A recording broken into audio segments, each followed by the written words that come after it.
भंडारा जिल्ह्यातल्या गोसीखुर्द धरणात जलसाठा वाढविणं सुरू झाल्यानं वैनगंगा नदीकाठच्या गावांना धोका निर्माण झालाय। धरणाजवळच्या पाथरी या गावात पाणी शिरलं असून अनेक घरांची पडझड सुरू आहे। मात्र पुनर्वसनाचं काम अपूर्ण असताना जलसाठा का वाढवण्यात येतो आहे असा सवाल गावकऱ्यांनी केलाय।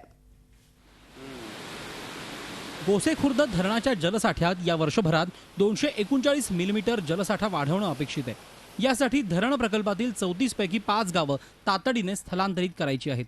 त्यापैकी पाथरी आणि सावरगावचं पुनर्वसन अजूनही बाकी आहे। तरीही धरणात जलसाठा वाढवण्याचं काम सुरू असल्यानं पाथरी गाव बुडण्याची भीती निर्माण झाली आहे। पुनर्वसन कायद्यातल्या कोणत्याच तरतुदीचं पालन यामध्ये करण्यात आलं नसल्याचा दावा गावकऱ्यांनी केला आहे। पुनर्वसन करीत असताना एक दर्जेदार पुनर्वसन म्हटलं तर सर्व नागरी सुविधांनी सुसज्ज असं एक लेआउट असायला पाहिजे, परंतु आपण पाहिलं तर आमच्या लेआउटवरच्या अजूनही 100 लोकांना प्लॉट कमी आहेत।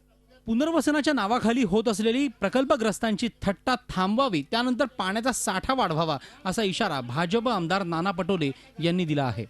सरकारने ज्या पुनर्वसनाच्या माध्यमातून इथल्या गोरगरीब शेतकरी लोकांची जी थट्टा माजवलेली आहे ती त्वरित सरकारने ही थट्टा थांबवली पाहिजे।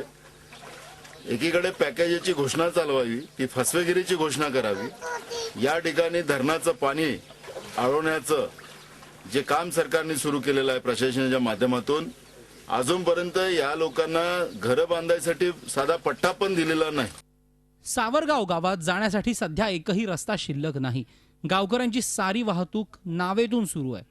पाथरी गावात पाणी शिरलं असून घरांची पडझड झाली असून गावकऱ्यांच्या जीवाला धोका निर्माण झालाय। तरीही मागण्या मान्य झाल्याशिवाय गाव न सोडण्याचा निर्धार गावकऱ्यांनी केलाय।